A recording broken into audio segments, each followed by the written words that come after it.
This is Dave Shinlinger. Oh. I'd like to introduce him from Mascoma High School out in Enfield, New Hampshire, which is just down the road from the Enfield Shaker Village, what's left of it. It's a beautiful facility to visit. David's been teaching at Mascoma for the better part of 20 years and has a phenomenal rapport with students. When we held the 2018 student competition in wood turning, he brought 43 students to competition. And with them came 43 three-legged stools, as well as furniture, as well as bowls and platters and ornaments and everything else they could possibly turn. He has that level of interest. We even got pictures from a couple of his students for the 2019 competition that basically flopped because of COVID. That hasn't been held again until this year, where it will be now part of the New England-wide guild-sponsored competition on October 23rd, and he's hoping he has enough work for that.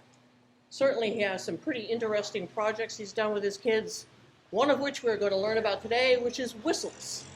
If you can imagine a wood shop full of high school students who cannot resist going tootly, tootly, toot, and what they've done with them. I hope he gets to show us some of the examples he talked about on the phone. Let's all welcome David Shinlinger. Thank you. All right. Well, yeah. Thanks, Anne-Marie, and I guess thanks for having me. I think you'll see how you feel. When Anne-Marie first called and asked her, I think she sent me an email first, but was wondering if I wanted to come down. I'm like, why would a group of woodturners want me? I'm not a woodturner. I obviously am okayly proficient at it, but it's not my passion. I don't have a lathe at my house.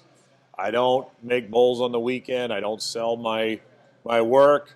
There are people in this room that have forgotten more about wood turning than I'll ever know. But that said, the wood turning that I do know is a direct result of this group or an offshoot of this group. There's an Upper Valley Woodturners group. And what I do want to do, you were talking a little bit earlier about outreach and things like this. I am here to tell you, and I want to extend a heartfelt thanks to this group. You do support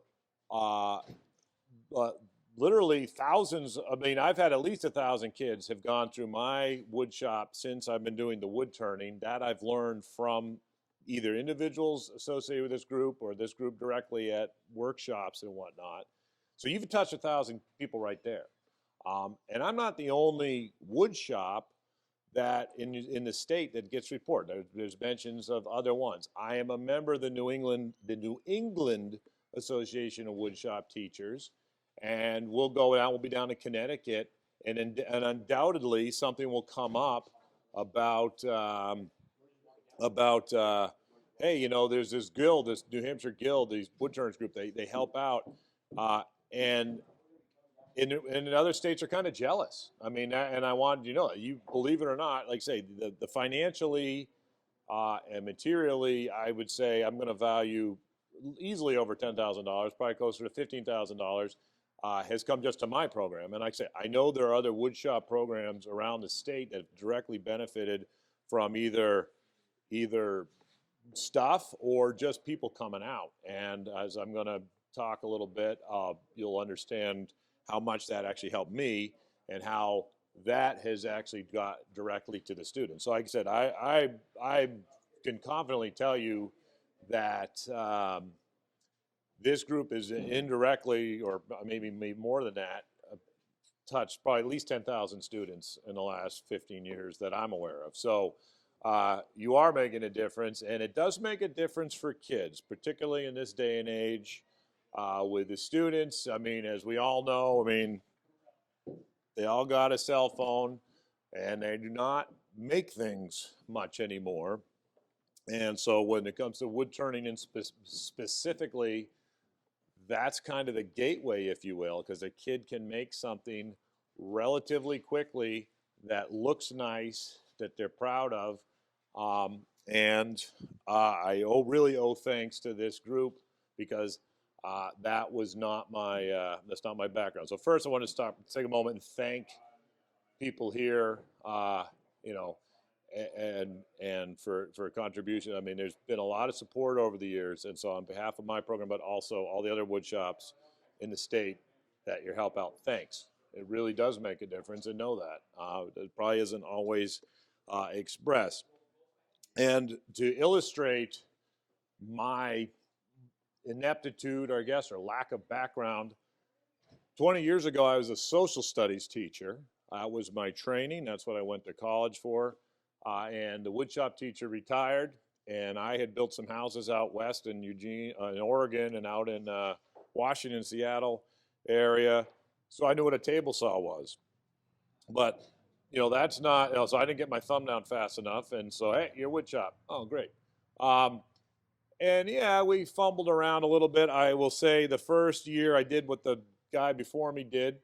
And he told me, oh, it's so great. You know, you get 3 or 4 kids in a class and you can really get into it with them. And I'm thinking, in this age with tax sensitivities, particularly in New Hampshire, how it funds public education, how on your property taxes, I know that's a hot topic.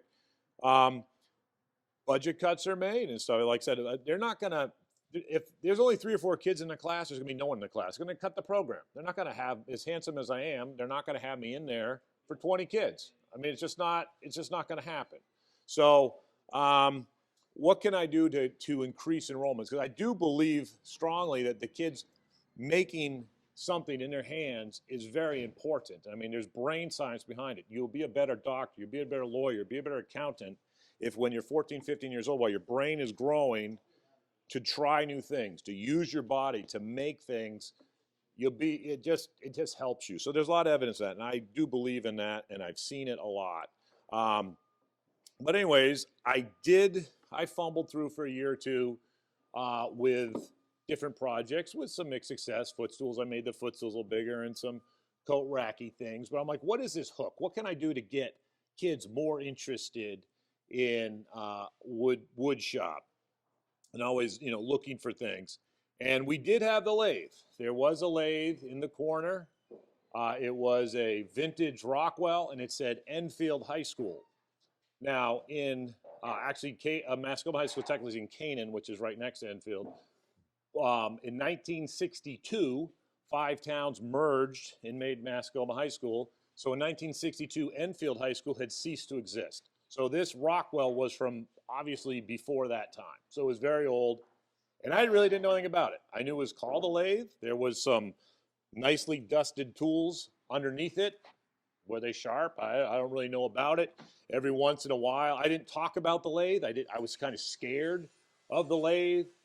Kids would talk about it. Like, so some kid would put, was the worst thing, some kid would be like, my older brother made a baseball bat on that lathe. I want to make a bat. And I'd be like, oh, okay. So we'd stick something on it and screw it down and kind of stand back and poke at it. I didn't know. I kind of discouraged it. I think the next year a kid came in and he had transferred in and he made a bowl at his old school and he wanted to make a bowl on the lathe. And so we were sticking stuff on it, kind of similar. Wood's flying, and I was kind of glad when he said, I don't really want to make this thing anymore. Chips are hitting my hand and I don't like it. So I should learn wood turning, but like life, you get busy and things happen. You got to go to some stupid professional development thing about teaching writing, even though I'm a woodshop teacher, blah, blah, blah. Well, about 3 years in, and I did not know about the New England Association of Woodshop Teachers at that time. I wish I had. But about 3 years in, the art teacher was personal friends with Dustin Coates. I don't know if you know him. He's a bowl turner up in our area. Very good. And he had him in the back. The art teacher had him come down and like demonstrate. Didn't even come to my class. He was out behind the school, and I didn't even know about it. I want to think like lunchtime. The art teacher came down. Hey, Dustin Coates is out back. I'm like, who's Dustin Coates? And so, all right, well, sounds like field trip, kids. So we walk out there, and I don't know if you know Dusty. He's a big guy, kind of garish. Not always totally appropriate with some of the language and stuff. I said, I might be getting a call on this. But he had a table, and there were some bowls on it, and they looked really cool. And I said, oh, that's kind of interesting. That's cool. And my students noticed it too. We're walking back into the shop. A kid, his name was Ian Tagliaferro. He says, Mr. Shinlinger, I want to do more lathing. And of course, at the time, I didn't know any better. I said, oh, lathing sounds good. So I don't like what, so it's, but if anyone here is new to it, it's called wood turning. I learned that a couple years later. But anyways, so we wanted to go on this lathing expedition. Unfortunately, over the summer, Ian passed away at his house. He had an accident. He got crushed by a car, and it was very sad. And I went to his memorial service at the high school. Almost, I was like, yeah, you know, that's tragic. I'm going to go. And I almost didn't even go. But I walk in, and everything he ever made in wood shop was in that school. It was there in the cafeteria. And I'm going, what is happening? Like, yes, he took my class, and there was some stuff there.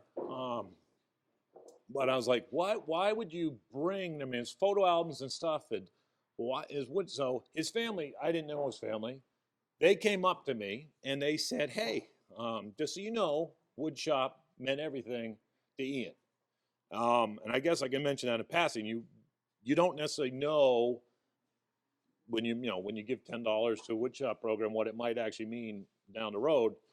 But it was like, wow, this was really something. And there was another part-time woodshop teacher at the time, Steve Longton. So it wasn't just me. He took some of his classes too.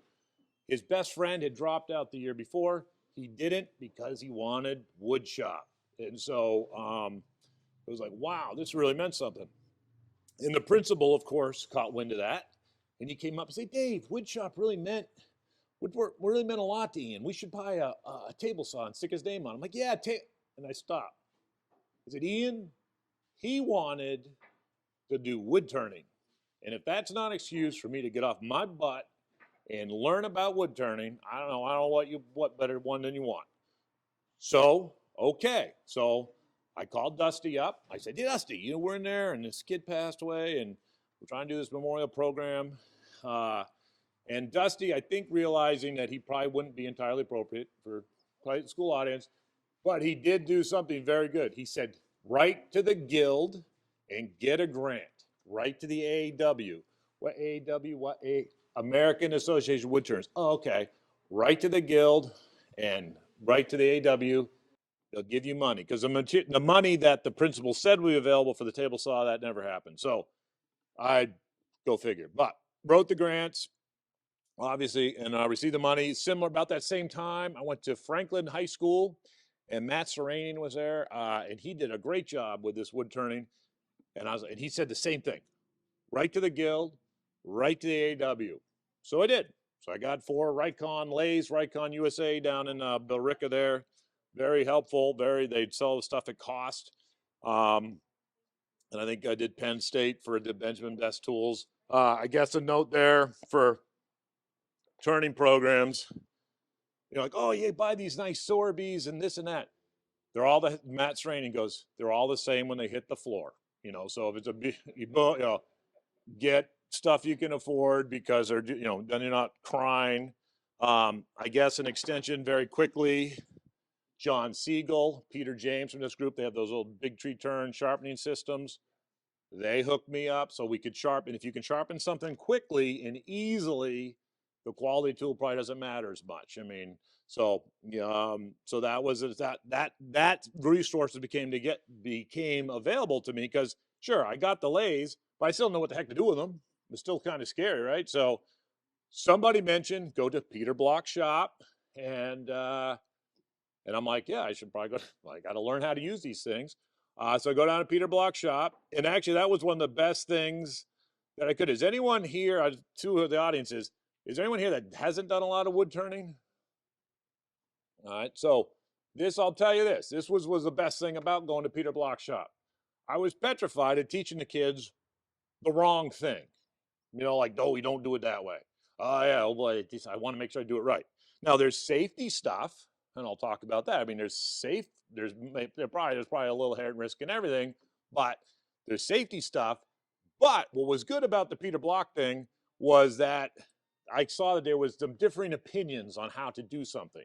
So Peter Block, who's obviously literally internationally renowned wood turner, and particularly John Siegel, who's also a very well-known wood turner, they were arguing about everything. Scrapers, gouges, how you hold it, do this, do you do that? These guys were arguing about sandpaper. I'm not kidding, like, oh, fabric, no, paperback so you can fold it. I was like, okay, so what's good about that, if you're a beginning turner, is I'm like, I guess I can't really screw this up. I mean, if it's gonna work for this dude, it might not work for that person. So okay, so that was helpful. The Upper Valley Woodturners, John Siegel came up. He definitely helped me with some things, like I mentioned, the sharpening, but also some stuff. And the Upper Valley group sent a bunch of people, Jim Gold with pens, and there was this guy, unfortunately passed away. His name was Bob. He showed us bowls. And of course, I'd be like, hey, kids, yeah, John's here. He's going to show you. You might want to pay attention because he really knows his stuff. And then I'd sit in back and be taking notes like, ooh, okay, ooh, that's how you hold that. All right. So, well, yeah, you name, what's that? Bob Katz, thank you very much. I knew someone here would know. He came in and I said, very good. And there was another person that came down from Burlington up at the Thetford Academy, and somebody thought that I needed some help. And some of you might, after this, want to run up and try to save my children up there, because when you see how bad I am at this. But it really made a difference. And I have to put this out. Once I started wood turning, I was looking for that catch. Things started making this stuff. It started going up, going home, and kids were proud of it. When they renovated my high school about 8 years ago, they doubled the wood shop. Now, it's not a fairy tale. We don't all just do wood turning in there, where there's also planers and table saws and stuff. We also make furniture. I know it might be disappointment to some of you, but wood turning is prominent, and there's 12 lathes in my shop. They're all south-facing windows, and there's a lot of wood turning, and that I definitely attribute that to wood turning, and the Guild has been instrumental in that. So, to the whistles, which is what we're getting, because one of the people that the Guild paid to come up to Mascoma High School, among others, was Beth Ireland, and she had this program called Turning Around America. And the Guild paid her to come up not so once, but twice. He came up and taught us bandsaw boxes once, which again, kind of a quick little project. And I was kind of resistant to do it because I'm like, who's going to want to sit there and watch a kid? If there's 12 kids in a class, 14 kids in a class, who's going to want to, we're not going to sit around and watch Johnny make a thing, but it's actually pretty quick. And I actually have 3 bandsaws, and so it actually went pretty good. But the other thing was these whistles. And prior to that, I'll give John Siegel some props, but also talk about how kids evolved. We go out, we had 100 acres. We go out in the woods, we do tree identification. We would find some maple tree, we'd bring some axes out and chop a tree down and haul it back in and do green wood turning with these maples. And John was like, hey, make nothing but shavings, nothing but shavings. The problem is these kids don't have an imagination, so they would make nothing but shavings. They would take a roughing gouge, go on the floor, get on, and that was good. But what I liked about the whistle, which I'll talk about here, that's what Anne-Marie came, is that we can kind of do the same thing, but there's a little more invested in it. So here we go. I can start bringing stuff forward. In fact, I'll set here. So I guess I have some finished examples. I'll set them here on the thing. So, it doesn't have to look like a whistle, or it can look like things.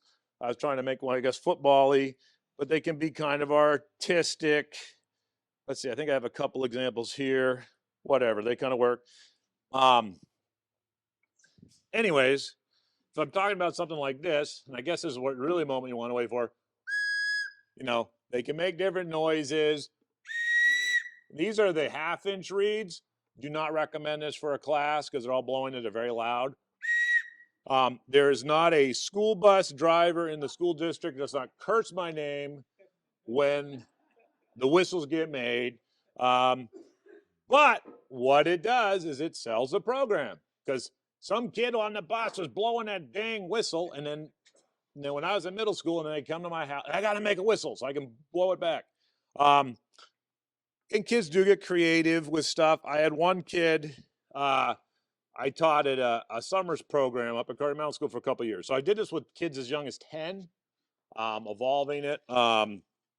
And what's good about it is I had a kid, about the different shapes that they can make. In fact, I have, they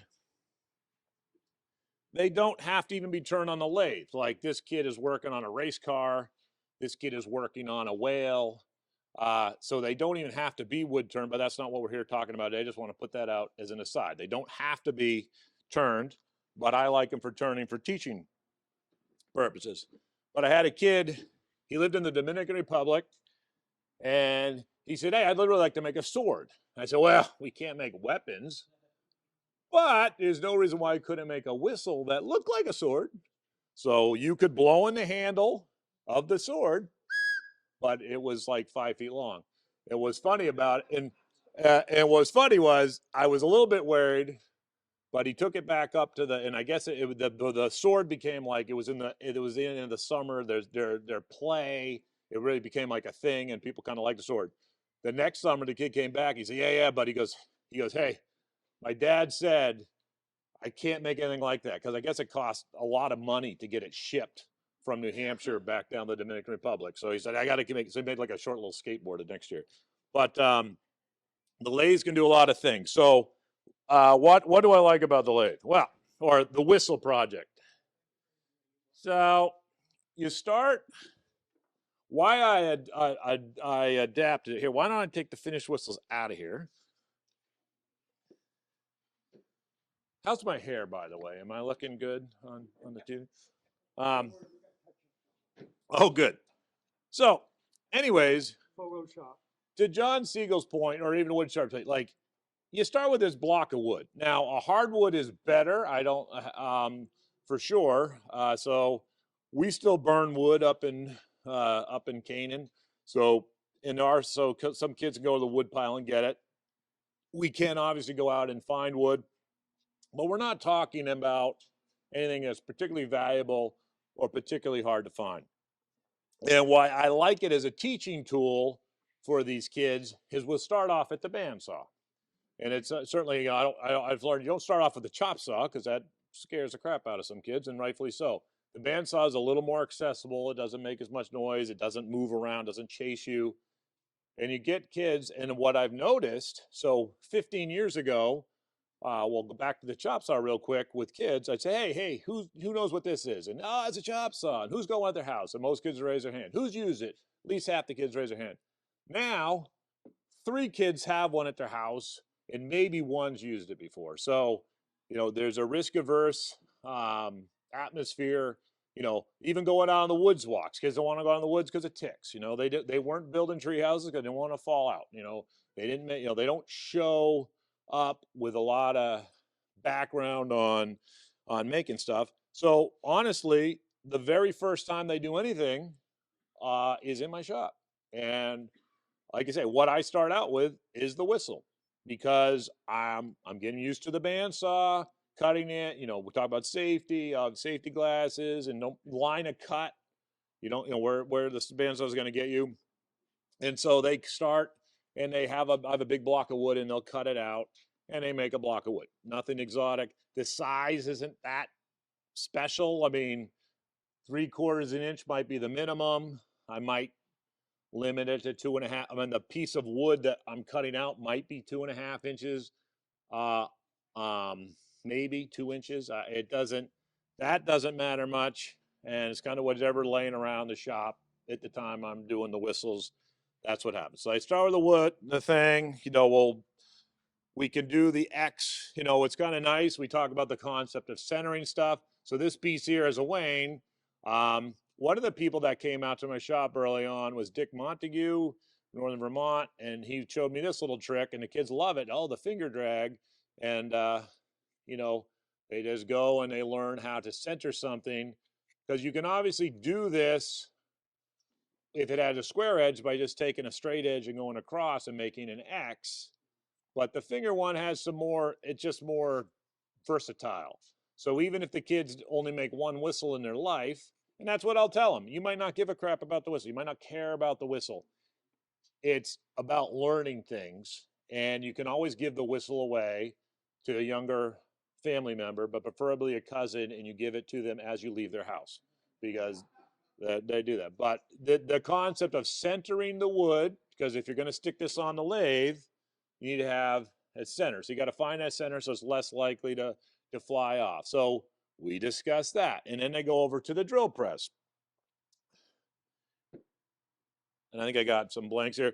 So in the drill press, we will drill a hole 2.5 inches deep. How's that? So we'll drill a hole 2.5 inches deep. Now the size, 1/4 inch dowels work fine. 3/8 is what I typically do because they're loud, but not too loud, if you know what I'm saying.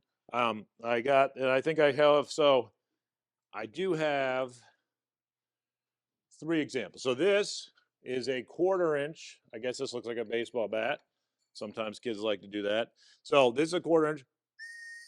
Maybe not too pleasant, but it's a little bit harder to get the tuning, but it has a different sound. This is a 3/8 inch dowel, which can be loud enough to sell your program, but not so loud you have a headache very quickly.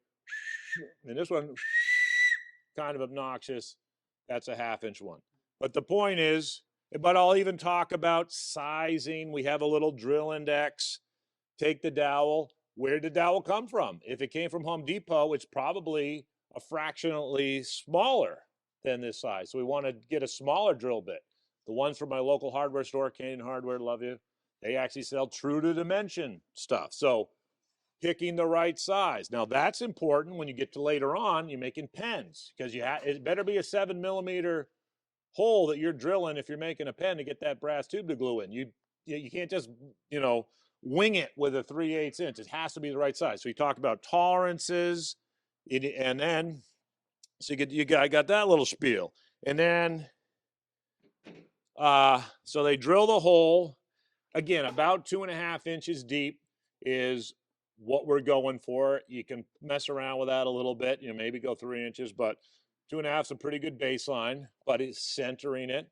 Now I'm talking about the drill press and changing the drill bit. These kids don't know this. They've never a drill press. They might have a chop at the house. They probably don't have a drill press. Using the chuck key, using all 3 holes, tighten the bit in. Then we talk about safety, rotational safety. Everyone's, what's the safety hazard of bandsaw? Oh, don't stick your hand in the band. Yeah, kids get that. Put the guard down. They get that. Drill press. Well, just don't drill a hand in your. Should drill a hole in your hand, stupid.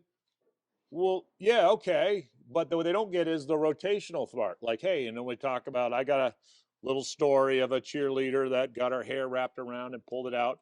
But we're talking about the rotational hazard, which is handy because when you get to the lathe, it's spinning even faster. So long hair, hoodies, hoodie ties and flappy stuff. So we're getting into that part and how to use a drill press to drill a precise hole in the center down the 1/2 inch. So that part of it is helpful. So I drill that hole, and then I did not, well, I guess could stick with this one. I didn't bring a square today, but having a square is pretty handy because then I talk about how squares work, and we'll have a speed square, we'll have a tri-square, we'll have a framing square, where they store in the shop, stuff like that. Oh, that drawer over there, and it says squares, and there's 3 or 4 different squares, and maybe I'll show them how to step off a rafter or something if I need to kill time. But yeah, boom, measuring. They don't know how to measure in 1/2 inch, huh? Well, some of these kids are good. So anyways, go in about a 1/2 inch. Now I can eyeball that. I could get a square on this, or I guess if I'm just making it for myself, I'll just do the finger drag. And you got to make a cut down. Now, how far down do you go? Again, you can measure. You can take that square and you can measure down whatever distance this is. But here's what you want to do. You want to go roughly about a 1/16 into the hole. So the top, you get away with the top 1/4 to the top 1/3. You want to just basically cut down barely into the chamber. So I'll show them the finger. Usually, this finger trick works pretty good, and you could transfer. I guess I could draw that line right around, but that's how far I want to go into the bandsaw.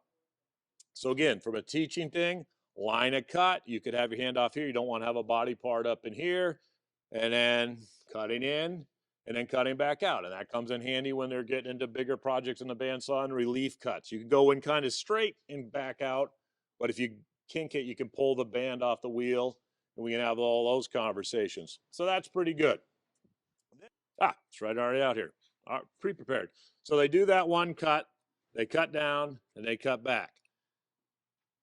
Again, I can get into the measuring thing, go back about 2 inches, make a mark, and then they can use that straight edge and they can just draw a straight line, or they can borrow a classmate's other block of wood, or they can get a ruler, part of the measuring thing, and they can do a little straight cut like so. Now, that same school that I taught to in the summer where the kid made the sword, the winter, their regular school year teacher had an interest in these whistles because I left some around. And he's like, what's that thing? And so he makes the whistles too. And I noticed when I was up in his shop that he had, rather than a straight cut, a straight line, he had a curve. And so I actually, knowing I was coming down here, I asked him, I said, hey, you seen any difference with the curve? And the reason he does the curve is he has them cut out, the school is Cardigan Mountain School, so CMS, he has them cut out the letters. And so they just take the C and they trace it. Now, you could make an argument from an aesthetic point of view, the curve looks better than a straight line. That's fine. It's a little early on to pull out a compass and start doing radiuses, I think. I don't want the eyes to glaze over too early. I'll do that later. But you could, if you like the look of the curve, there's no reason why you couldn't do that. And maybe I should do that now I think about it. But, you don't want to lose it. You only talk, so basically, how do I do this as a model? Hey, kids, go like this on the bandsaw, zing. And then I watch the kids all do it. I don't just sit here, do the whole, I wouldn't talk this much in my class. I'd say, hey, this is what we do, boom. I'd watch other kids do it. So they get to move around, they get to do it. So boom, I have 3 bandsaws, so that helps. And we get to cut those things out. So they cut this, we measure that, then everyone does it. Everyone does it. Everyone does it. So it reinforces what I'm talking about. But anyways, they cut this curve, and ideally, their hole, and I think you see on the camera, I don't know, this little half moon kind of rounded thing, that's about right. I think I brought a couple screw ups. Yeah, that's screwed up. This one here is definitely too big. Like this kid here, you can see cut way past. It was supposed to cut to here. This kid cut to the bottom. And if it's a big blowout like that, that's just not going to work. Now, this still might be useful to stick on the lathe and practice wood turning, but it's not going to whistle. This one, it might be on the edge of being okay. But here, let's say if I'm not sure if this is on the edge of being okay. Well, now we can test with a reed to see. Now, what the reed is, so how do I do the reeds? Well, this is just a 3/8 inch dowel in this case, but I say 1/2 inch is louder. And then 1/4 inch is a more high shriek that's really annoying too.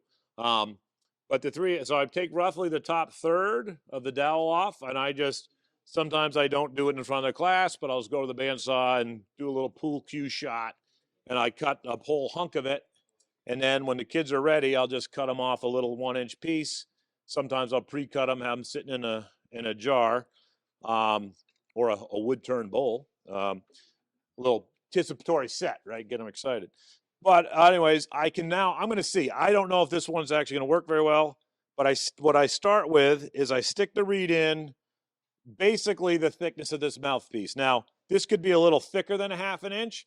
Why is it 1/2 inch? Because you want enough wood that if the kid drops it on the ground, it's less likely to break. Now, that said, if a kid drops this on the ground at this point and it breaks, what are they out? 30 cents worth of wood, maybe? So it's not that big a deal. And sometimes a kid will drop it on the ground at this point, and they're kind of sad. And then I point out, I say, wait a minute, how long would it take you to make another piece of wood like this at this point, now that you know how to use the bandsaw and the drill press? And they're like, 5 minutes? Exactly. You've learned something. I tricked you into learning. Ha! And they go and they make another one. and they just reinforce that they know what they do. So if they break it or they blow it up at any point, they're not really out anything. So anyways, I go about halfway in. I'm going to give it a test. Doesn't sound great. I'm going to push it a little more. Not so bad. So I didn't know if this one would work. I thought this was cut maybe a little too deep. I can still make it work by pushing the reed in a little bit more. And they can kind of fine tune it. And if they can't get it at this stage, like I know this, the earlier one that was overcut isn't going to work at all. Just go make another one, because it's not like there's a lot of investment in this. So they can fine tune it. That sounds annoying enough. They're happy. And as I mentioned before, it doesn't even need to be on the whiz, but these kids are doing this. I threw it in my bin just cause. If you had limited lathes, but you had more kids in lathes, hey, who wants to? And you could show this, and you can wood carving or wood burning or coloring the pencils and making these shapes. You can use rasps and this and that. Go off and have fun with that. And if I got 2 lathes, hey, you two want to take yours and stick them on the lathe. So that would be a way that you can spread it out. So anyway, some kids are doing that. But now, I guess for the moment of that we came for, once they know that they have them work, I take the reed out. And so here I am. So this is the blank that I figured I would start with. Doesn't quite sound good. I'm going to pull back.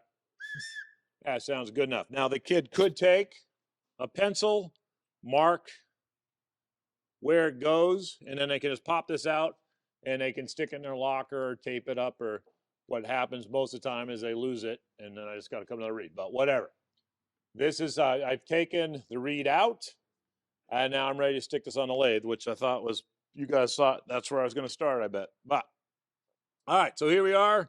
I got this piece. As I mentioned, I like the Dick Montague finger drag method of finding center, but there is no reason why I couldn't take a straight edge and just connect the 2 corners, and I could make an X that way and find center. And as I tell the kids, this is a rough cut piece of wood on the bandsaw. Is it going to be perfectly centered? Maybe not, but it's going to find center very quickly on the lathe, so it doesn't really matter, but it is helpful to be kind of close for balance purposes. And obviously this transfers over to a lot of things outside of whistles, so that concept is good. For the spur, these are the John Siegel. They actually work really well. The Big Tree Turn, I think he sells them through Rikon now. This one's a little worse for the wear, but they are decent spurs. I do like them for the shop program.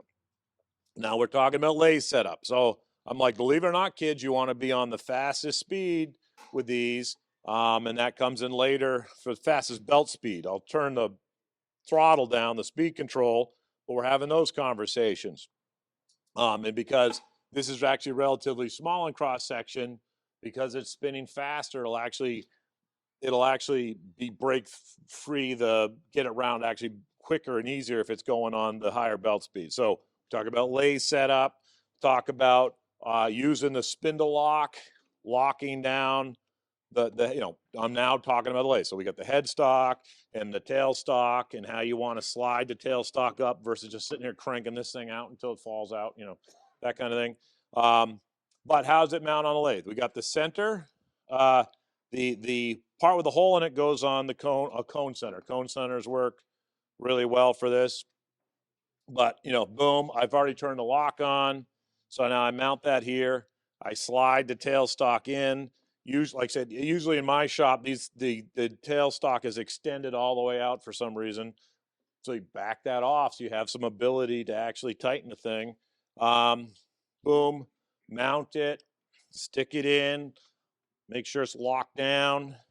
This thing loose, we talk about you don't need to crank this thing all the way out so it falls on the floor. You only need to do it a half a turn, And also, kids, if it does get cranked out and the whole thing's spinning because that groove is exposed. So these are all conversations we have. I will say, and I think it was a John Siegel thing, he came up, and these are cast iron.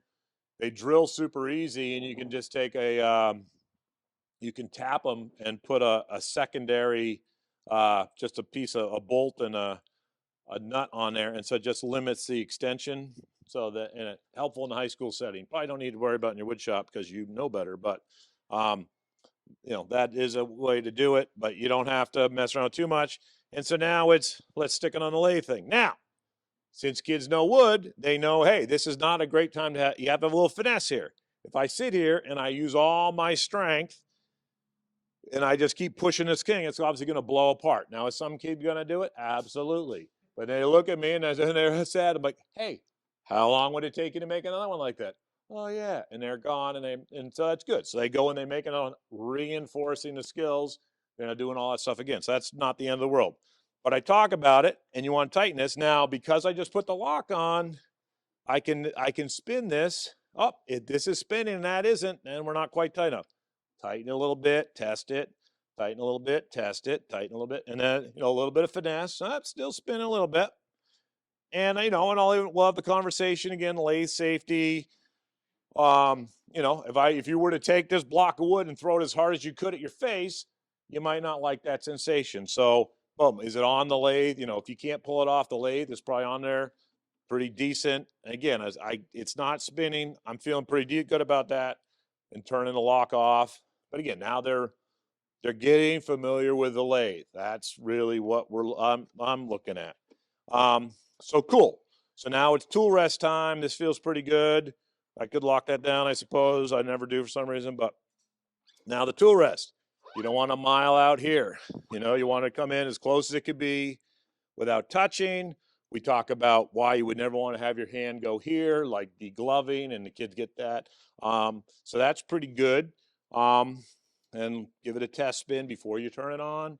I do tell them to check the belt speed. Obviously, that's more of a thing when they go to turn bowls, because somebody was sanding a pen is going 4,000 RPMs, and you go stick a big bowl blank on it later. You probably don't want it going 4,000 RPM, especially when it's roughed out. Is it going the right direction? I'm assuming this is a reversing lathe, and so we talk about that. And I see it's in forward. But again, if I turned it on, and I turned the throttle down a little bit ahead of time. So I tell them put on the lowest setting. And all the other thing I'll talk about is stand back. Don't have your face right here. Stand off to the side, because they kind of get, just to make sure. Not too bad. So they turn it on, and then, we can play. I don't know how accurate this RPM gauge is, but usually it's about middle speed. You want it going, but not, if it's rocking all over the place, probably got to turn it down a little bit, but that's probably a speed I feel pretty good about. So, okay, cool. So we're talking about the tool rest. So now I'm talking about tools. So you may notice, actually I could put this in thing. So I have in my shop, we have these 5-gallon buckets, and I just drilled a bunch of holes in them, and in each lathe, guess what color lathe this one goes to? This is the orange lathe. So the orange lathe, and I just grabbed random tools, but you'll probably notice that there are different colors. So the orange lathe has the orange bucket with the orange tools. So at each lathe, there's, these different things. So I have these buckets over here. I brought multiples in case I drop one or they got dull coming down, banging around the back of my truck.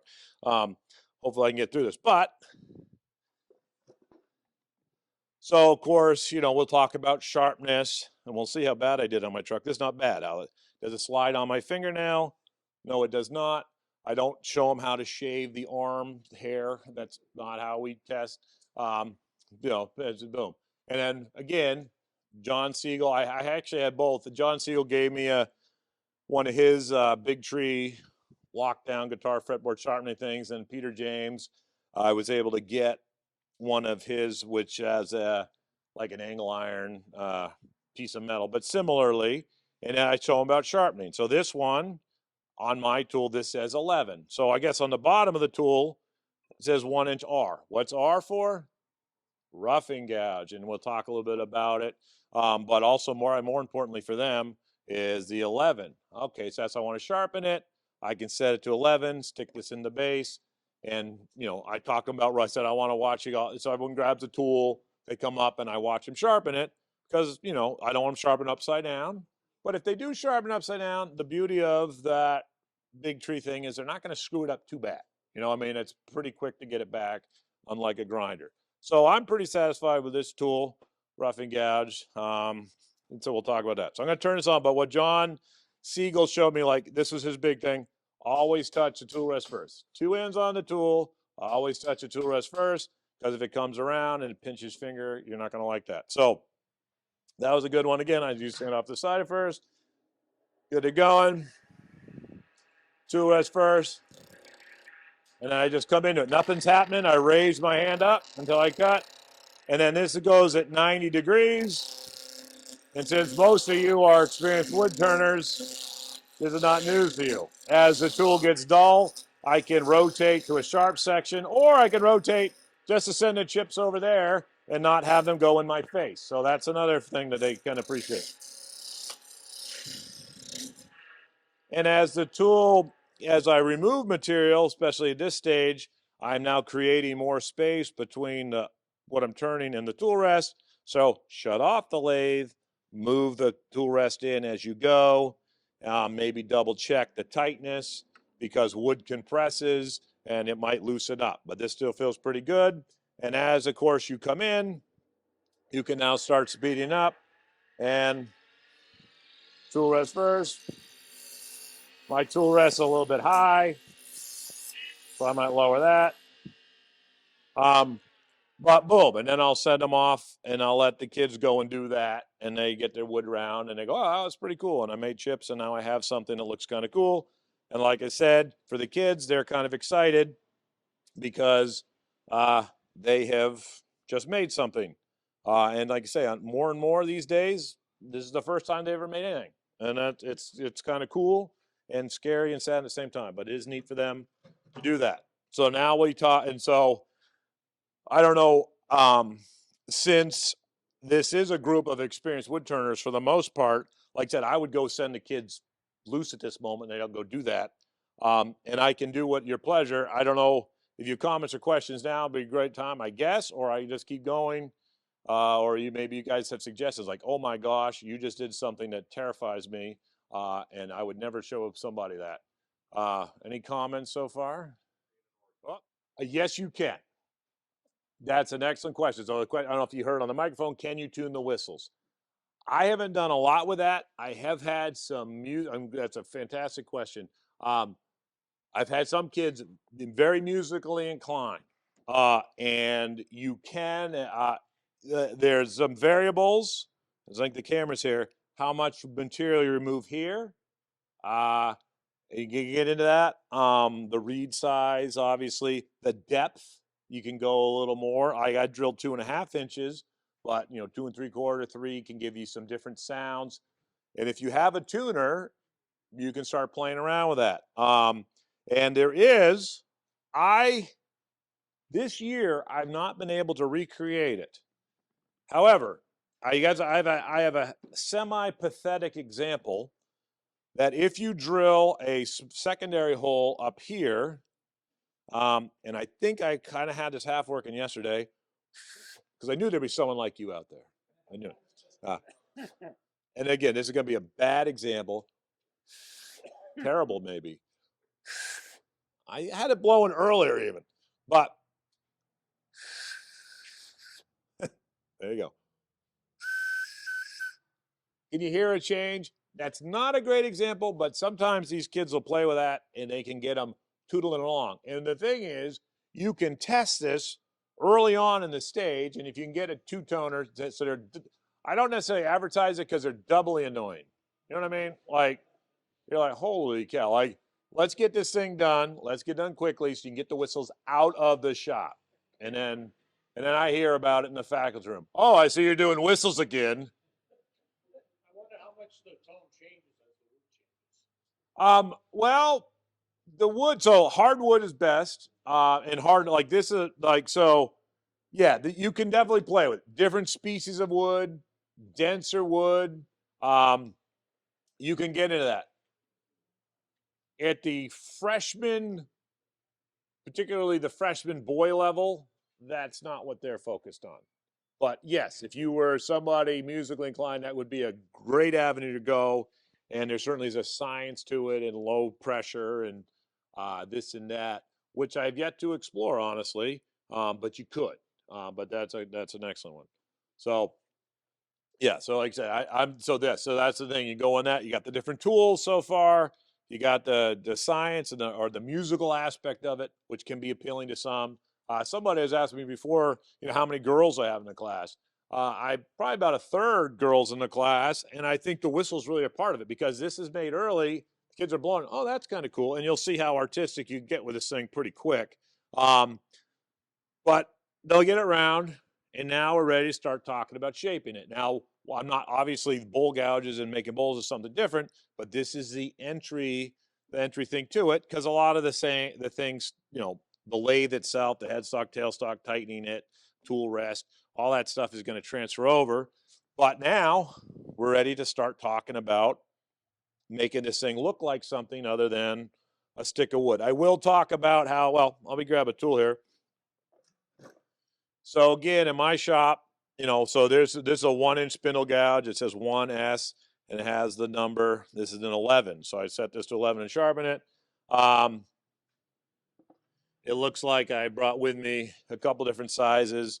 So it just says 1/2-inch spindle, 1-inch spindle, 1/4-inch spindle, and I'll hold the tools up, and we could talk a little bit about how they're kind of these dish-shaped, these are all the same tool, but they're just different sizes.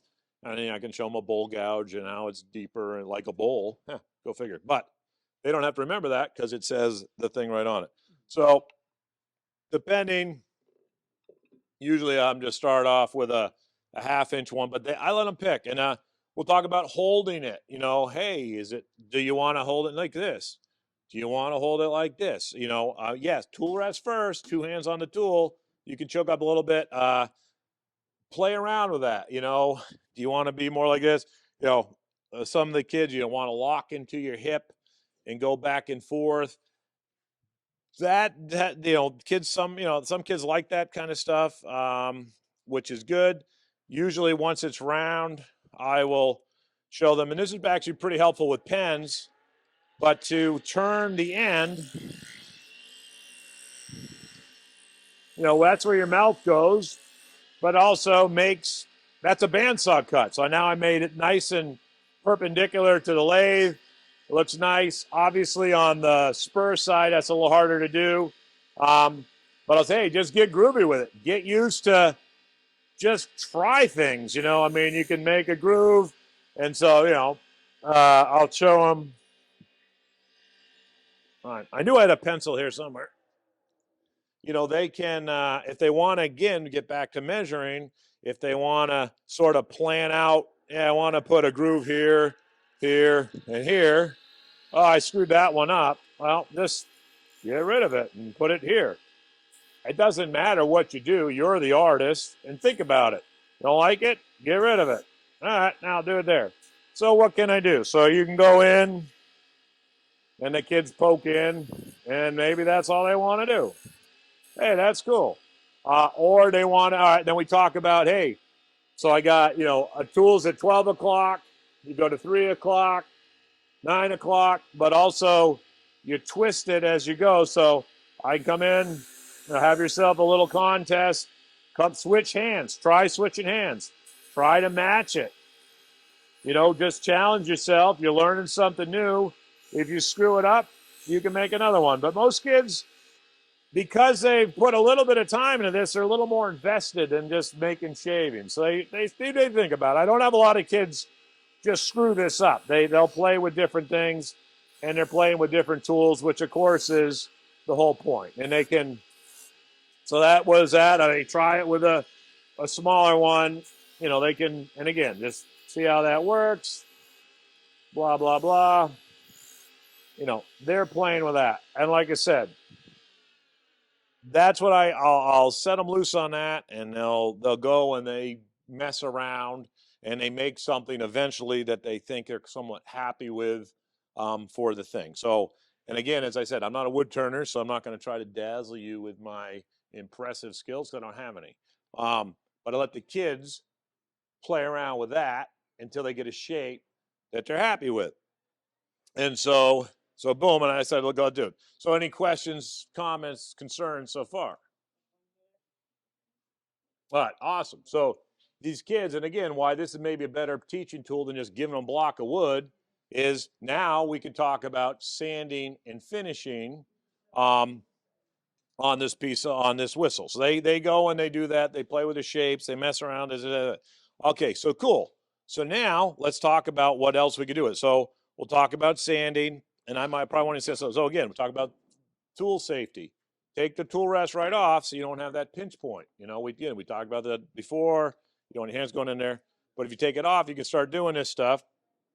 And in my shop, we'll go through the grits. We talk about it. And, you know, so normally these are the fabric backed paper. That's a gift from Klingsport. It's kind of expensive, but they'll each get a little length. They pull it off. We talk about the grits. They staple together. They get a little booklet, and we obviously start the roughest grit. And I'm not going to sand the whole thing unless you want me to, but I'll pick an area in here, and I'll talk about, you know, with the roughest grit in your booklet, and you can bundle it up, stick it in this thing here. You can bundle up your sandpaper, make yourself happy with it. And how you want to spend the most time with the roughest grit and you know what? There was one thing I forgot before I did that. I'm going to do it over here to compare. And then I also talk about, and kids do get this, which is cool. You can sand it and make it smooth. However, if you want to save yourself some time and probably even have a better product, and this is probably the last part, which I think I like, and usually I use the 1-inch spindle gouge to do it, is make sure you're going pretty fast and lightly touch the wood. And I talk about, you know, you're kind of in the middle of the bevel, lightly touch the wood, and you can remove a lot of tear out, and you can remove a lot of tear out very quickly, which the kids kind of like. So I can just sort of very light touch, high speed, light touch, get it looking good. And the kids understand that, and they can go, oh, wow. In 10 seconds, I just made my whistle look a heck of a lot better without using any sandpaper. I don't have dust anywhere. My shop has very good dust collection, but I appreciate that's not the case everywhere. In fact, I would almost argue that is smoother right now than the piece that I just was sanding on before I did it. But anyways, I'm going to go back to my sanding now. I'll show them that step. They get it. It makes a better looking product in the end. Better looking product goes home. Parents like it. I get votes on the school budget time. You know what I'm saying? So, you know, that makes a better gift. And I like, and I talk to kids, like, kids, the difference between that's nice, honey, and holy cow, you made that, is about 5 minutes of sanding. It's about 5 minutes of giving a crap. You know, a little bit extra effort, you can make this thing look a heck of a lot nicer because they're all excited. I mean, some of these kids, they'd bring that block of wood home and be super proud, which is also, I guess, another part of the whistle thing. You asked about the tuning of the whistles. The whistle is something for everybody.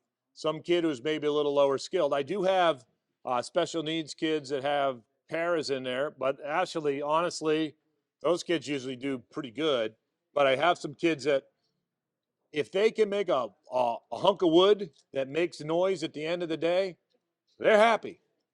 But some kids want to challenge themselves, and they might be more interested in the science of can you tune it and make noises and play with different things. That's cool too, because they can do it. And some kid might take 3 days to do this, and some kid might take half a period. But the point is, you'll get other wood, you can focus on it. But back to my sanding. We're sanding along. I tell them to take their time, and also how wood grows in different. Wood's a natural substance, so it grows a different direction. So to reverse it and sand backwards is nice on a reversing lathe. Most of the lathes in my shop reverse. And why it's going back, once you've done that, you can switch to the next grit. You know, and then I'll have them, then you can stop it, let the lathe come to a complete stop, reverse it, come back. While you're on that grit, sand it the next way, go to the next grit.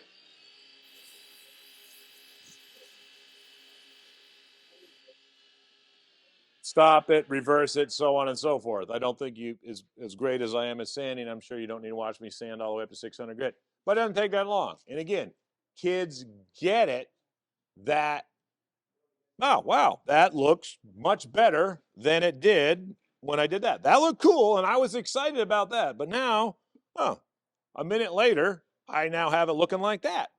That's cool.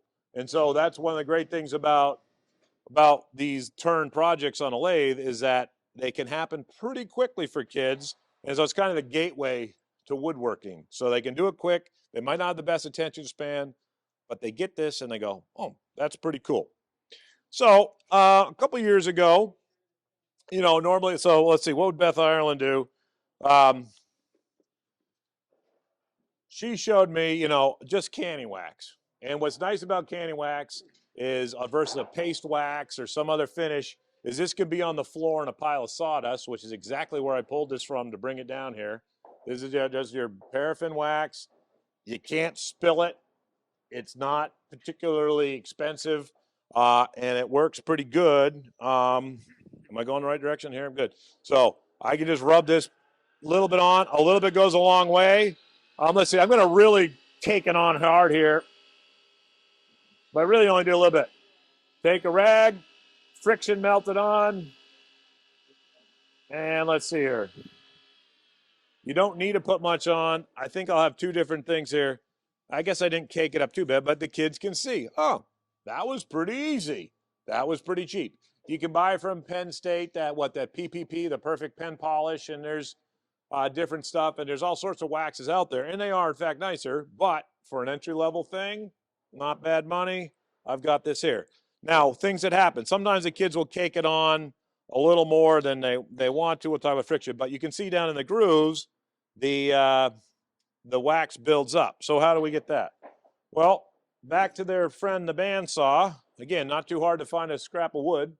And you can just wrap the little cloth around there and melt it in there. That works out pretty good. Now, while I'm sitting there talking about that, and I guess any questions, comments, concerns so far?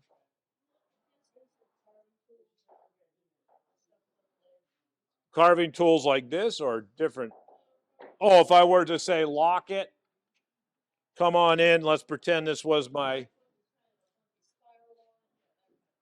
That'll usually come later. I don't necessarily talk about that, but certainly, obviously, that could be a good little... how was that for winging it? That's pretty good. Yeah, that conversation does happen. Not typically at that level. But what will happen at this level is, so hey, that looks cool.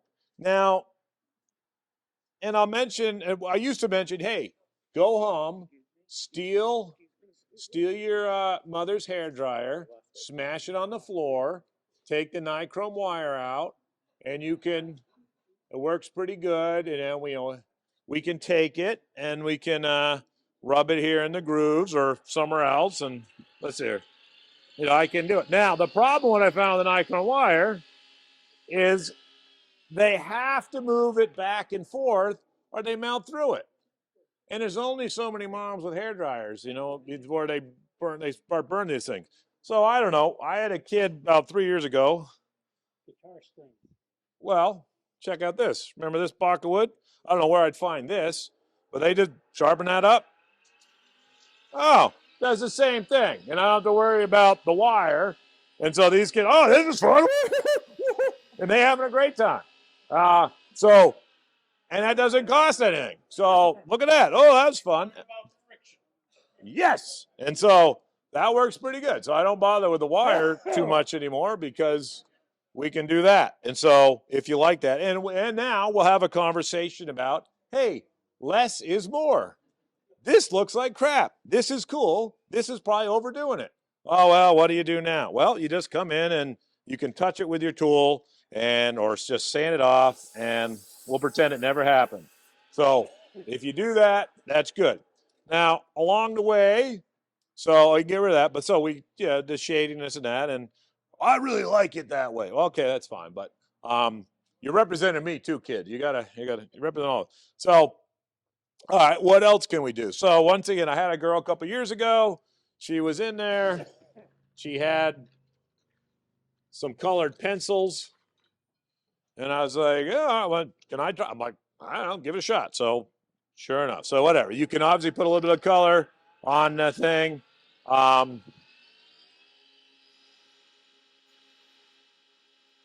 Not hard to do. I will compare to crayons. I thought crayons would be better because it's wax. I think colored pencil works a little better. But again, so I just like the colored pencil a little more. But I can still take my cloth and kind of melt it in a little bit.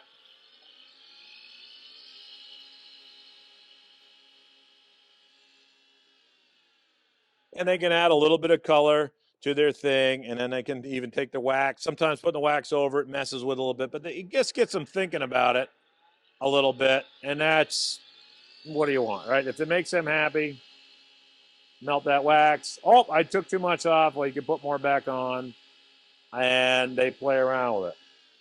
And obviously, well, that's actually not terrible, I guess. So it gives you kind of a little washed out color. They could obviously paint it and sand it through. I don't usually get into that too much at that point because now at this point the kid's pretty excited. They sanded it, they got some color on it, they put a wax on it, it feels nice. They're feeling pretty good. So they're pretty happy. So, okay, well, now what? So, again, I might turn the other end. They might sand this a little bit because obviously you can't really get the lathe to do that for you. Run some sandpaper in there. What I found works pretty good. I guess what I should do is I'm going to wax, even though I didn't sand this end here, but just to show you, I'll run the wax on this. Melt that on there. And you can, and I'll put it in here too. And so what you can do is, again, I didn't sand that, so it's not as nice, but the kids can sort of see that. I can take, under close supervision, of course, or usually I do it, I can certainly melt this wax and rub it in here and get that, and I can match that or overburn it. I can burn the whole thing, and kids love that sometimes. But what works pretty good is just take a little bit of tung oil. Another guild member, Gary Wood, sells that real milk tank tung oil. So this is that 50-50 mix. I just put it in a smaller container, which is a finish its own right. We use it on bowls, of course, because it's food grade. But just rubbing that tung oil in there, it kind of mimics that look. It's quick and it's easy. And so once the kid takes it off the lathe, there's spots you couldn't get, of course, with the with the wax. Oh, I could get that in there. And I do have like a little sanding board, so I'll sand off those pencil marks. Kind of get, we talk about that little extra, but if you rub the tung oil on it, it just gives it that. And then I guess we're talking a little about tung oil and the Chinese sailors and waterproofing their decks. Oh, right here. So, whatever. So you can work a little history in there and wood finishes and water repellents and stuff like that. And then we'll get out the wood burners, and some kids they will do that, Anne-Marie, like maybe not carbon, but they'll wood burn designs on the side, put their initials on it, be proud of your work. You made that. I said, somebody's going to pick that whistle up 10 years from now in the house and be like, you kind of made that. And I put my name on it to prove it. So that's like I said, that's really the whistle project at the end. And if you didn't like it, you got yourselves to blame because you're the ones that sent Beth Ireland up to my shop and showed me how to do it. All right, so now once it's all happy, I don't know what I do in my read. I know I had one that I marked with a pencil line somewhere, but this is typical. Did I put it in my pocket? I think I tell the kids to do that. Doesn't mean I do it. I brought a second one though, but let's pretend this was it, and let's pretend it had it. Now I stick it back in, and if it went to that mark, I'll see. Not quite, because I didn't have the marked one. Jeez Louie. It sounded better before, didn't it?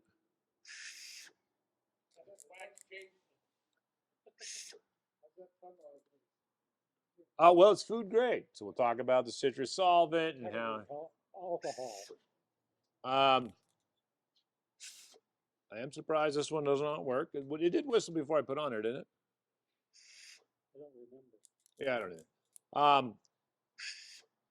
Well, whatever. Let's pretend it sounded melodic. They mark it, and what they'll do with 1 drop of wood glue, very tiny. We have that conversation. How to put on just a drop. You don't want to fill the whole hole with wood glue because then you got a mess and it's wasteful. 1 drop, and they'll apply that. They stick it in there. They let it dry, and then we'll have conversation. And actually, I'll back up way back to the drill press conversation. When they drill on the drill press, you can see I drilled a little hole here. And so when they put their blank, they can stick the corners in here and these, these with this little wood screw thing, and that will hold it so that it's upright. And so we talked about that versus a traditional drill press vise. So anyways, that I could say that'll hold it straight up and down. They can drill the hole in, have a pretty precise thing. We'll talk about hand drills and how if I were to do it, it probably wouldn't be so good. But anyways, back to the reed thing, which made me think of this, is 2 things. We talk about bandsaws. You don't want to cut something round on the bandsaw. What's cool is I mentioned that early on. And the kid's like, oh, I got this. How do I take care of that? And I'm like, well, you just walk up the bandsaw, right? And like, good news is, kids, yeah. But there's 1 or 2 or 3 that were paying attention. Whoa, it's round. Don't cut that on the bandsaw. Like, you're right. Think about it. You can cut round things on a saw, but you need to think about it. So we'll clamp this thing, and at least it'll now sit flat, and they'll cut the reed off pretty much flush. I tell them to leave a little extra versus dragging the blade down the side of it. And then they can sand it just to finish it off. But the glue dries. And usually it looks pretty nice. But what's probably more important is they're pretty happy with it. And like I said, this is the gateway. Like I said, they're making this within the first, how many, I've been in school 3 weeks now, and I brought some finished students' projects. So they can make it pretty quick. You get turning them pretty quick. And you're talking about a lot of different wood things. So sanding, finishing, looking nice, representing the program, that kind of thing. And they've learned some skills along the way. And when I say I hear a lot about the whistles, I figure no news is bad news, right? So even if someone's complaining, I know that they at least heard the whistle, and it helps sell the program. So that's the next kids want to come and take it. So that's why I've done it, and I guess I've run with it. As I have the guild to thank for sending Beth Ireland up for it and showing it to me, and it's worked out really well. So there we go. Yes. Yes. So it used to be, so prior to the renovation, remember I mentioned how they doubled my wood shop? They doubled it by ripping out the wall between me and the music room. So it used to be, yeah, right. So yeah, there's mixed feelings about that. Well, during the renovation, the music area got significantly enhanced, and they got a good deal too. But it used to be, I had more of that. It used to be the wood shop back in 1962 when they built the place. The music room was the metal shop, and so the wood shop, the metal shop next to each other. That makes sense. Over time, they got rid of the metal shop, and then they put the music room in there. And what was great was I would stand outside my wood shop, and all the music kids would be walking down there with their instruments. I'm like, hey, you should take wood shop. And like, so every once in a while, I have a kid say, you're right. And they'd sign up for wood shop. And they would be more into the science and the music end of it. The kids that I have now, and I don't know, I mean, it might be the product of our times with the imagination isn't quite there the way it was. And now the music room's on the far end of the school, and I don't necessarily see those kids. I definitely had more interest in the science and the sound a few years ago than I do now. But you guys are both bringing up some good points. Hey, maybe I could be the next level now that you've made a basic one. Because like I say, we got 37 cents worth of product here.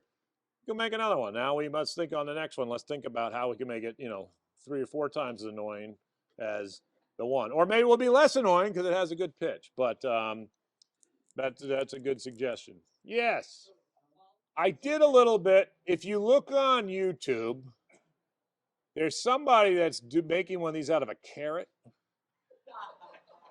And they're doing stuff like with the slide whistle. I haven't, I mean, what am I looking for as, to me, the whistle isn't about the whistle. It's about, here you are in wood shop, you're learning 4 or 5 different tools or techniques and where stuff goes and how things work. And I want to get them the heck out of my shop as soon as possible because they're annoying. I mean, let's face it. I mean, they're, as much as I like them, I hate them, right? So getting into the science of sound and taking that direction, that might not be a direction I necessarily want to go, but doesn't mean, certainly you could go that way. Now, also though, with woodworking, I want to challenge a student, but not frustrate them. Now, for every kid, that's a different mark. So, like I said, if I get a kid, some kids, if they can make a block of wood that makes sound, they're ecstatic. Have made their day. And other kids are looking to go, that sounds like a block of wood. So they want to make it look nice. And then occasionally I get a kid who really wants to make it sound nice and tune it. And, I'll give them some pointers and this and that. Or, hey, when you're staring at TikTok at night, maybe stare at TikTok at night about tuning whistles,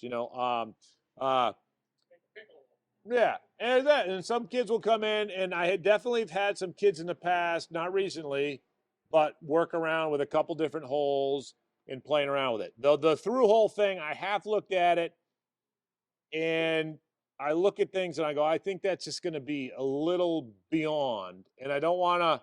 What you don't want, and again, attention spans aren't as long as they were. So I went on kids saying, this class stinks, so I'm trying to give them something that they can do it. Now, the couple kids that think that's great, they might go that way because now they're self-motivated because they taught that. So I don't know if I would start with that. Now, if I had a couple examples toward the end, that's probably a good idea as far as that goes. So I'm high school currently, so 9 through 12. So what is that, 14 to 20. However, I've done this at the middle school. I've had 10-year-olds doing it. So, and that worked out pretty well. What I've found is that the whistles has alienated me from most of my colleagues. Oh, well, that's different. Right? Yeah, I think when you were talking Franklin High School? Yeah, because when I was up visiting, exactly, some teacher came in was making one of those screwdriver kits or something. But again, back to the whistle, I can buy a kit, screwdriver kit, pen kit, key, keychain kit. They cost money. These don't. I mean, they're very little, and so that's kind of where I started. Before I give a kid a pen kit, I want to see you can make a whistle before you make a pen. Oh, it is good, and certainly there are teachers that come down and like to do stuff, and so yeah, that's no, there's always chats and stuff like that, and I do teach an adult class, and they'll sometimes come in and do stuff. But more importantly, the community comes in and uses it, right? You may spend $22 million on a facility. It's like you might as well, they'll come in and do a class once in a while and take advantage of it. So, but yeah, like I say, I don't know, like I say, with I haven't really done whistles too much with the more adult crowd, but if you got in the tuning aspect, that might be more appealing to them. Like I said, I choose it for maybe different reasons. So for example, I went up to that Upper Valley Woodturners group one time, and a guy was doing those pepper grinders.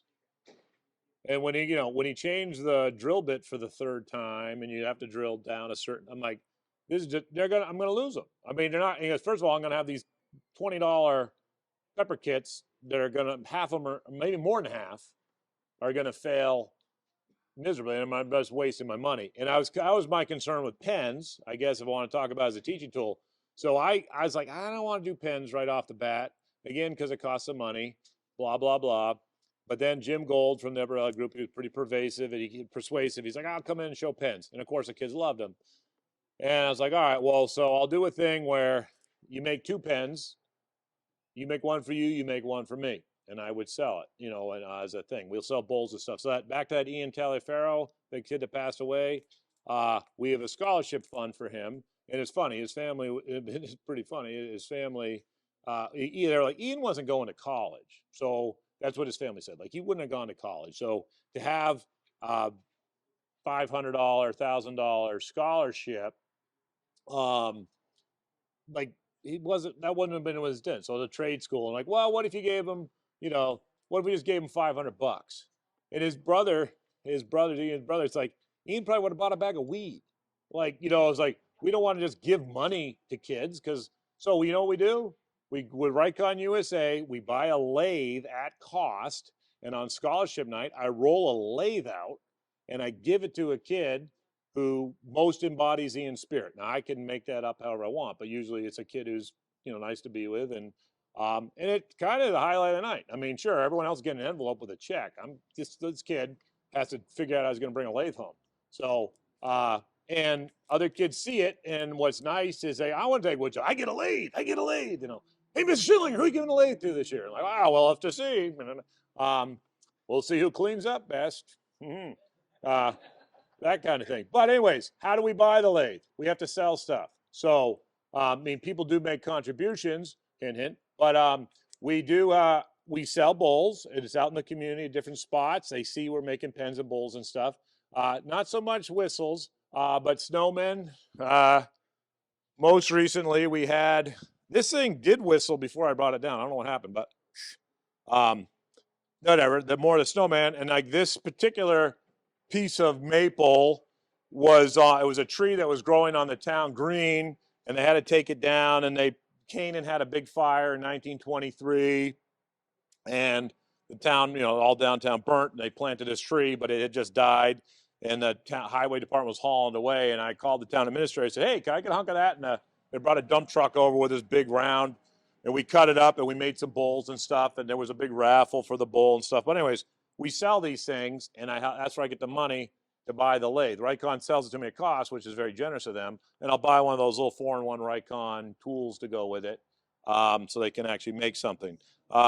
So anyways, with the pens, when I get the pens, you can make 2, every pen, I'll give you 2 pen kits, and I get to pick which pen. So you're invested in making them both look good, because I'm going to choose the one that we get to keep. So, but before I do that, I want to see that they have some proficiency. And like I said, the whistle's a decent way because it has some different skills in it. And also that works. Here I can just fiddle fart around with a lathe tool, and it doesn't really matter what this looks like, right? If I have a groove here or a groove there, who cares? A snowman, you kind of have to get progressively smaller. It's not going to be recognizable as a snowman. So before I get too specific, just mess around with it. So that's kind of a progression that works well for us. Well, so when I first started teaching there 20 years ago, they had 4 different levels of woodworking. And the problem was the upper level ones never ran because there wasn't enough enrollment. And so if a kid wanted to take upper level, but it conflicted with U.S. history or algebra 2, well, they're not taking woodshop, they're taking what they need. So I said, I'll just have a class. I do introduction to woods, and I'll have an advanced woods. Now, the advanced woods class can be a lot of different things. So you can take it multiple times for credit. I do sort of expect, so that's where you saw those milking stools. So Gary Wood, I don't know if you know him, he's a Finnish guy. He's been very helpful. He's come in and he's helped me develop these things, if not really develop himself. And I wrote a little grant and he comes in and helps out. So one year we did milking stools. Another year we'll do a shaker candle stand because Anne Marie said we're right next to the Shaker Village, in the Enfield one.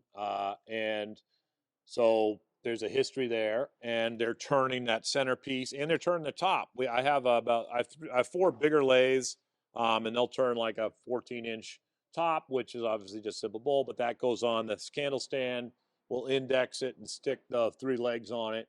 Or they'll make an end table depending on the year and what we're feeling. So the kids will take that, but some kids, what do they want to explore in woodworking? Some kids love wood turning. It's not my thing, but it's some of those kids' things, and I can appreciate it. That's what I say to programs. Some kids will make some big bowls.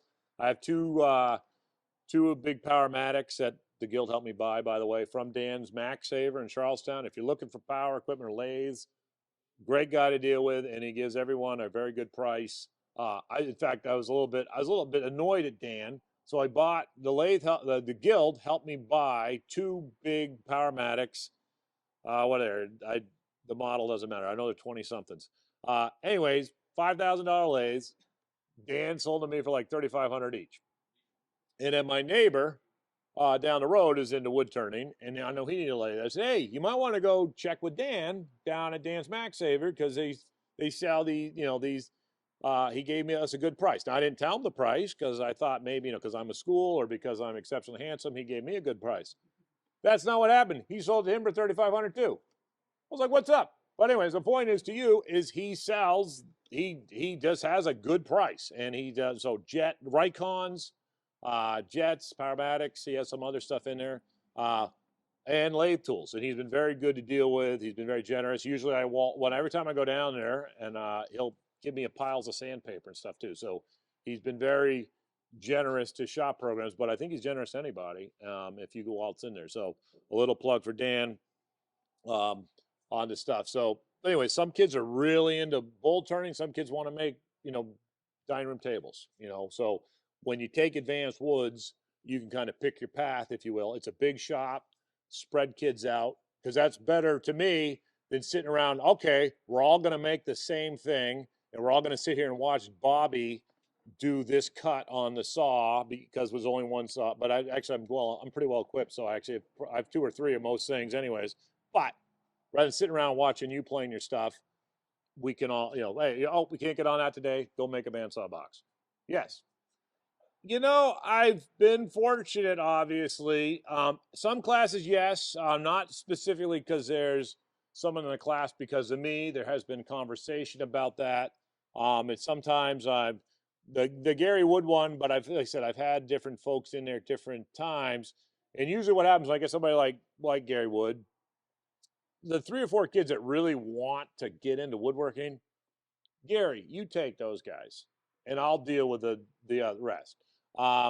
There is some classes that have paras because that particular student needs a para, and that's been kind of good, And usually the para is very interested in being in the class because they, versus just sitting in the back of another class hearing about the Roman Empire or something. I mean, I'm probably more excited to be down at my place. So it depends, to answer your question. Because the shop is fairly big, the kids can actually spread out. And because they actually can work on what they want to work on, that really helps with the behavior issues. I mean, that's when I first started. I told you that very first year, I did what the guy before me did as a shop thing. And he had these like tiny little, I remember he had this like tiny little thing. I think he had 2 pegs, and they were pre-bought pegs, and you basically planed the board, and maybe they would cut a little thing on it. And his project looked great as far as it went. I go back in the finish room, and he's just throwing stain on it. I'm like, what are you doing? He goes, I'm like, that thing looks good. What are you doing? I'm just going to go home and throw it in the wood stove. I don't care about this thing. And that's when I was like, hey, but I said, you made a point. Like, if you're not making something that you have some personal interest in, then you're going to be more invested. So that's the thing, like even with the whistle, like you can make it the shape you want it to be. But I also tell the intro kids, I'm like, hey, we'll make the sliding top box. Why is a sliding top box? Not that you necessarily want a box. Of course, some kids do want a box, but some are like, I don't. But tell you what, you make this product and it looks nice and you give it to grandma, you're in the will. I mean, you can give it away and people are going to like you, So do a good job on it, even if you don't care about that project. But then in Advanced Woods, they're making stuff that they're more interested in. So it's been, that's what I've been. Like I said, I've been very fortunate with that. And if the kids have buy-in, they're less likely to screw around. Not that they don't. It's not a fairy tale, but for the most part, they're pretty good. Well, thanks for listening. Yeah.